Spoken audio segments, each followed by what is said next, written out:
President Duterte will be keeping Health Chief Francisco Duque III in his cabinet despite some senators calling for his resignation. Ayon sa pahayag ni Executive Secretary Salvador Medaldea, nireject ng Pangulo ang panawagan ng hindi bababa sa 15 senador na magbitiw na sa pwesto si Duque sa gitna ng COVID-19 crisis.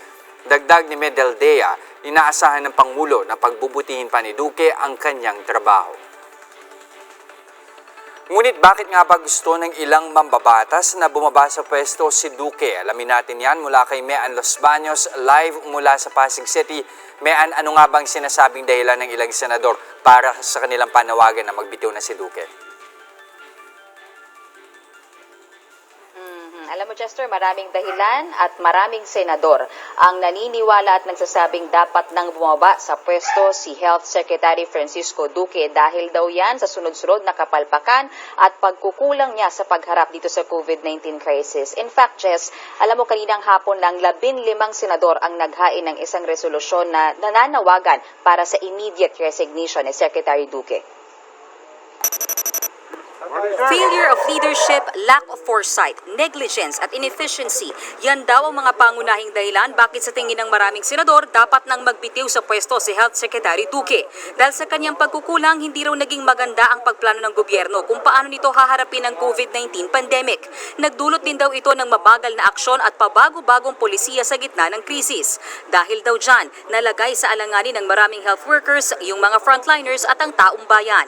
Sinisisi rin nila si Duque dahil hindi kaagad nito inirekomenda ang pagban ng flights mula China noong naimbitahan ito sa Kamara noong Enero. Sabi pa ni Senator Kiko Pangilinan, tila inuna pa raw kasi ni Duque ang interes ng China kaysa sa kaligtasan ng mga Pilipino.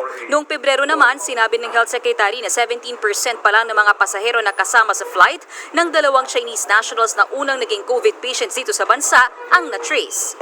Ayon sa mga senador, dahil walang malinaw na koordinasyon sa pagitan ng DOH, CAAP at Civil Aeronautics Board, na-delay ang contact tracing at posibleng naging dahilan pa ng unang pagkalat ng virus sa bansa.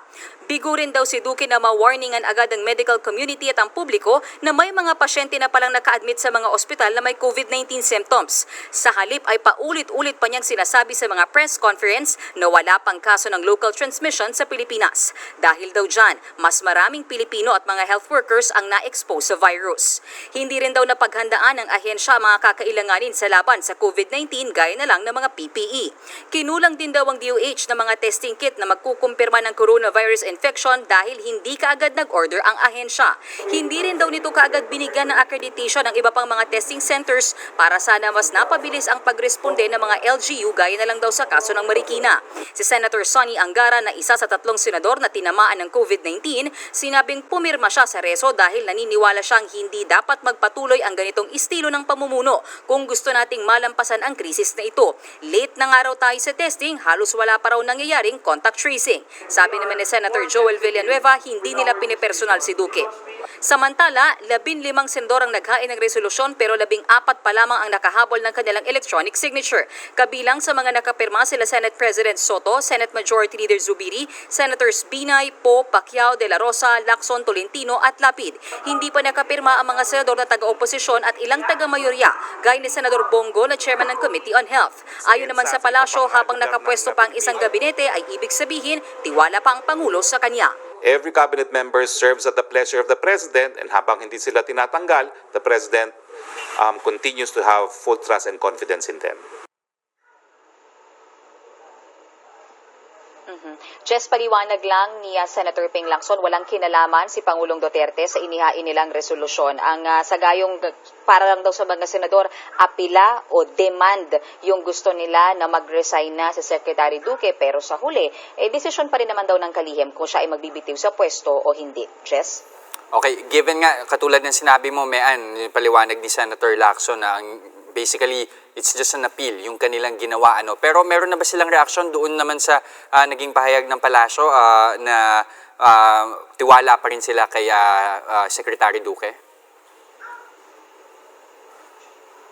So far, Jess, wala pa. Nagtanong na rin tayo sa kanila matapos natin makuha yung statement coming from Executive Secretary Medialdea, pero wala pa silang reaksyon dun sa hindi pinagbigyan ng Pangulo. Actually, more on kay Secretary Duque na hindi, parang inisnab din naman ni Secretary Duque, ayaw din naman niya mag-resign. Wala pa silang komento tungkol dyan, Jess. Okay, meron bang napupusuan yung mga mambabatas natin na posibleng pumalit kung sakali kay Secretary Duque bilang kalihim ng Department of Health? Yung sabi nila Senator Joel Villanueva, nila Senator Ping Lacson, nag-usap-usap daw sila, wala silang name in mind. At sabi ni Senator Ping Lacson na pagdesisyonan din daw ng mga senador na kung sakasakaling bababa sa pwesto si Secretary Duque, hindi sila magre-rekomenda kung sino ang papalit sa kanya. Pero ang sabi ni Senator Lacson, take note, sabi niya, hindi naman daw sila naghahanap ng more competent health secretary. Naghahanap lang daw sila ng competent na Secretary ng Department of Health. That's enough, sabi ni Senator Lacson. Pero si Senator Kiko Pangilinan, meron siyang binanggit na dalawang pangalan.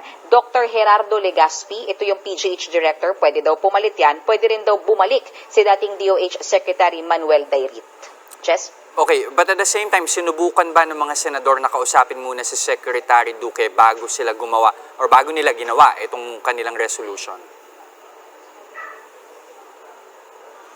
Mukhang walang pakikipag-usap sa tingin ko.